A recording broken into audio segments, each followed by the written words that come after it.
peux le faire au fouet aussi, ça marche aussi, ouais. À la limite, ça refroidira peut-être un petit peu plus vite avec le fouet. Comme tu vas incorporer un petit peu plus d'air dans la pâte au fur et à mesure où tu fais tourner. Donc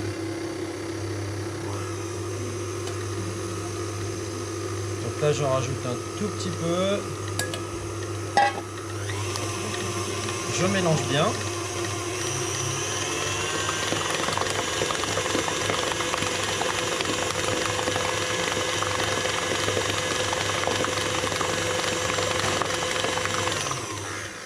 Au besoin, si vous n'êtes pas sûr, vous refaites le test encore une dernière fois.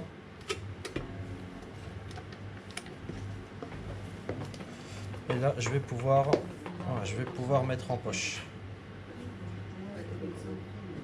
Il faut que ça soit un ruban continu. Comment? On cherche. On cherche un ruban continu ou... Alors, regarde, si je prends un petit peu de pâte, toi là, je vais avoir une pointe qui descend lentement. Et puis en fait, qui va pas se...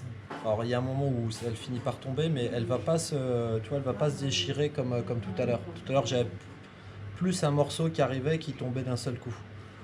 Là, tu vois, j'ai vraiment quelque chose qui va tomber régulièrement. Alors il y a le test avec le bec d'oiseau où on prend un petit peu de pâte et on retourne. Le problème de ce test, c'est que rapidement,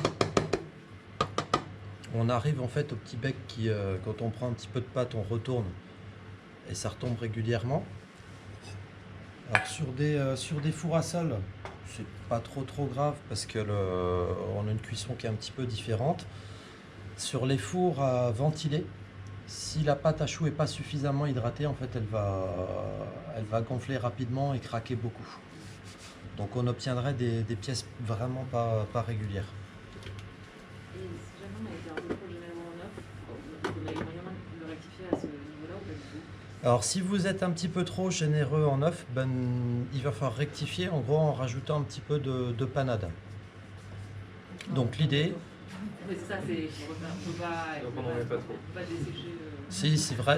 Si vraiment ça vous arrive, ce qu'on fera là, c'est qu'on refera chauffer en fait un petit peu d'eau avec de la farine.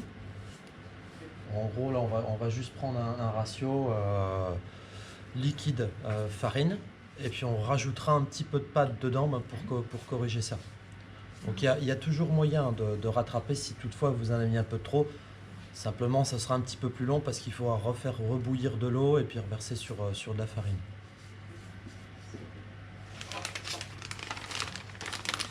Alors traditionnellement, je dresserai plutôt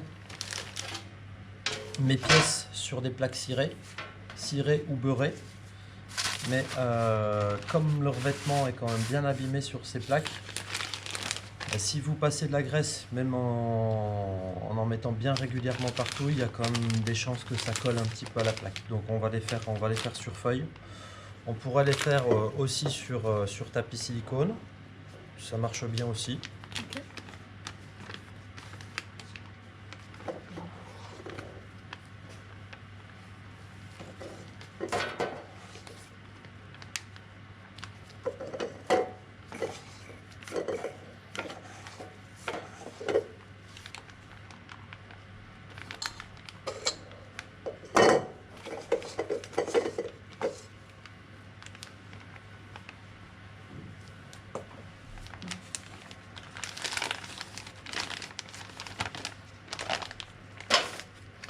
Voilà, ce qu'on n'oubliera pas de faire non plus, c'est simplement, avant de dresser, il y a toujours des bulles en fait dans la pâte. Donc on va juste taper un petit peu sur la pâte histoire qu'on n'ait pas trop de bulles. Parce que s'il vous reste des bulles de temps en temps, vous risquez d'avoir la bulle dans votre pièce. Et ça déformera un petit peu les pièces après au final. Voilà.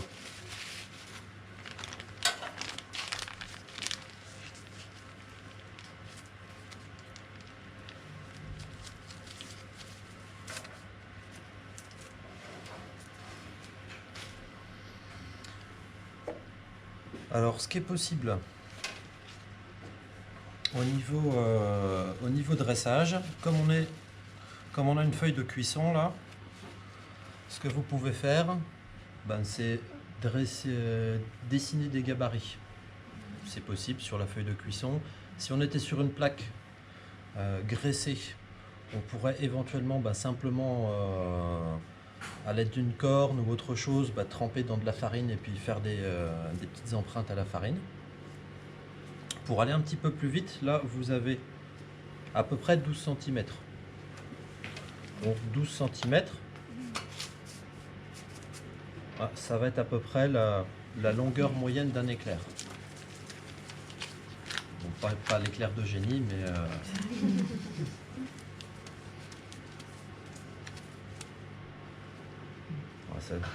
ce serait plutôt celle-là pour l'éclair de génie.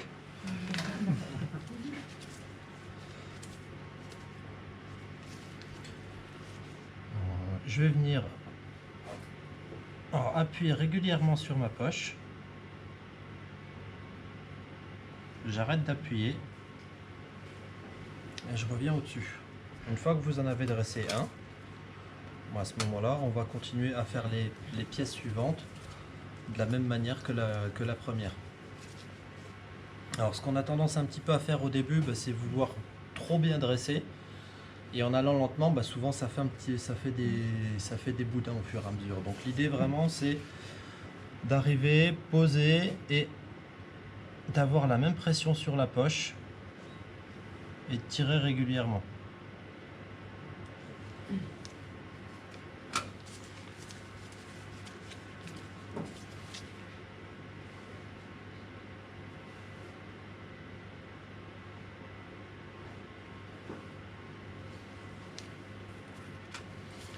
Alors vous verrez, une fois que vous aurez l'habitude un petit peu de dresser de la pâte à chaud, qu'en fonction de la façon dont vous appuyez sur les poches, peut-être que la douille sera un petit peu trop large, peut-être qu'elle sera un petit peu trop petite. Moi j'ai pas l'habitude d'appuyer trop au niveau de la poche quand je dresse, donc je prends des douilles normalement beaucoup plus larges. Mais au début c'est pas forcément évident de dresser avec des douilles plus larges. Là, t'as pris de la 16 ou de la 18? La 18. En gros, dans vos mallettes, on vous a donné, je dirais, une moyenne qui marche bien, qui marche à peu près pour tout le monde. Ouais.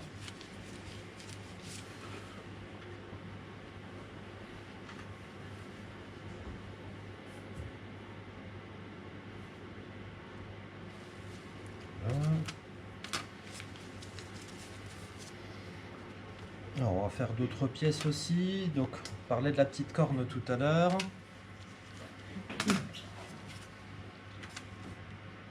Vous savez à quoi ressemblent des salambeaux? Non? Alors, le salambeau, en gros, ça va être... C'est les commandes. Non. Salambeau, c'est un éclair plus large et plus court. Ça va faire à peu près 8 cm. Donc à peu près 2/3 d'un éclair. Et puis on va avoir quelque chose de plus large. Donc pour le salambeau, on va avoir en gros deux façons de faire. Celle où je vais venir simplement revenir par-dessus.